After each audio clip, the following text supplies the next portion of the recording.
Hey, you're watching Talent Talks, brought to you by Saba Software, the only series that's dedicated to helping your managers of people become better coaches. I'm Kris Dunn, CHRO at Kinetics. Got a great topic for you today.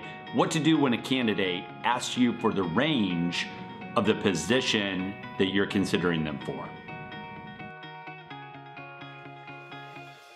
Hey, we've all been there. We're recruiting for an open position on our team, and a candidate asks, what's the range for the position I'm considering, the salary range? Well, you got to be careful. Your alarm bell should go off a little bit, but I'm going to give you a great strategy to handle that question, okay? Rather than thinking that you've got to go to HR and give the salary range in question with a minimum, a midpoint, and a maximum, which by the way is way too wide, what you want to do is you want to set yourself up for success and really start the negotiating process with the candidate in question. So here's what I would do if I were you. If somebody asked me the question, what's the salary range for the position in question, I'm going to tell them, hey, so at the end of the day, if you're the right candidate for this position, the salary that I'm going to offer you is going to come in somewhere between $65,000 and $72,000. Now, obviously that's an example, but what I did there is I gave a low point and I gave a high point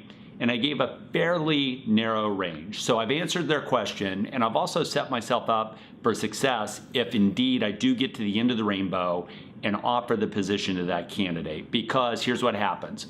I just said, if you're the right candidate, the offer is going to be somewhere between $65,000 and $72,000. Now, what do you think the candidate thinks the offer will be? Is it $65,000? Of course not. If they hear 65 to 72, they automatically think it's somewhere between 70 to 72. So you should provide that information with that in mind, okay? You should give them a range that includes the high point as something you can offer, that HR will allow you to offer, that will satisfy the candidate, and where you want to be from an internal equity perspective in all of those aspects. So to close all this out, if somebody asks you, what's the range for my position? I always tell the folks who rely on me for advice, don't give the archaic scientific salary range. Construct a range that is a low point and a high point for what the offer is actually going to be. You'll answer their question, and more importantly, you'll start the negotiation process before you even know that you want to hire the individual in front of you.